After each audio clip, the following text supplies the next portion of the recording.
Resiko telat bayar di aplikasi pinjaman online Kredit Pintar di tahun 2024. Nah, apa saja sih resikonya? Apakah benar DC lapangannya semakin banyak, semakin menyebar, dan proses penagihannya pun DC datang ke rumah itu semakin cepat?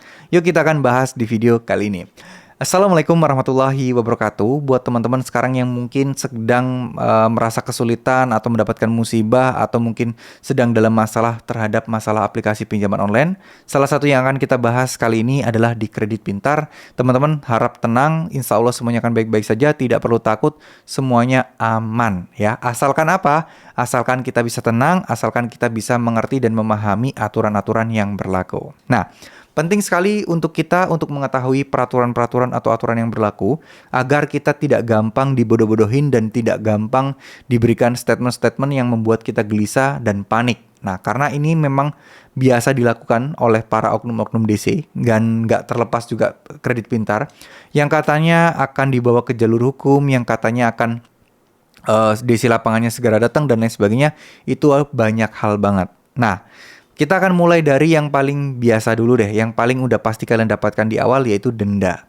Ya, ada denda tentunya dan bunga juga akan terus berjalan kalau kalian tidak bayar dan ini akan terus bertambah setiap harinya yang mana nantinya kalian akan merasakan bahwa utang kalian itu akan semakin besar.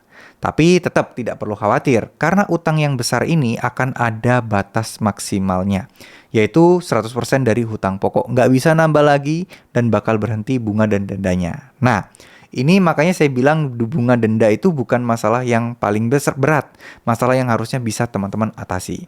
Nah, yang kedua, soal DC lapangan. Ini yang paling sering banget ditanyakan nih, DC lapangan nih. DC lapangan itu Kredit Pintar memang kita udah tahu hampir di seluruh kota di Indonesia sudah ada. Proses penagihannya pun sebenarnya hampir sama, tergantung daerah dan jumlah DC-nya. Nah, kalau daerah yang DC-nya mungkin terbatas atau mungkin sedikit, ya harap wajar kalau memang DC-nya lama banget buat datang ke rumah, ya. Karena memang menunggu prioritas, menunggu giliran, dan masih banyak proses-proses yang harus diselesaikan.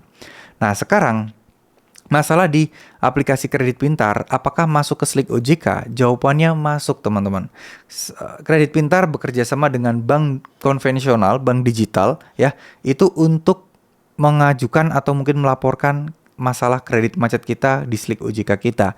Jadi, ini kemungkinan kita tidak akan bisa meminjam di tempat lain lagi kalau pinjol-pinjol yang akan kita datangin itu ngecek Slik OJK kita. Nah, sayangnya di sini kita tidak perlu lagi minjol-minjol. Kalau memang teman-teman tidak ada dana, tidak punya uang, lebih baik galbe aja.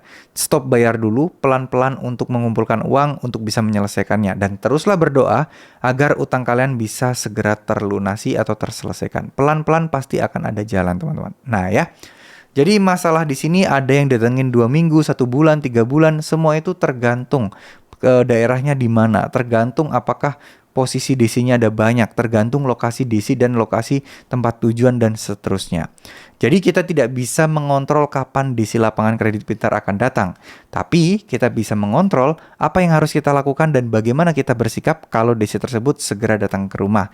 Dan solusinya bagaimana ya. Penting ya teman-teman ya, tetap semangat. Teruslah berdoa, jangan lepas doanya. Barangkali dengan doa kalian, rezeki kalian jadi mengalir, rezeki kalian jadi melimpah, dan insya Allah semuanya akan baik-baik saja. Ya, terima kasih. Semoga apa yang saya sampaikan bisa bermanfaat. Mohon maaf jika ada salah-salah kata. Wassalamualaikum warahmatullahi wabarakatuh.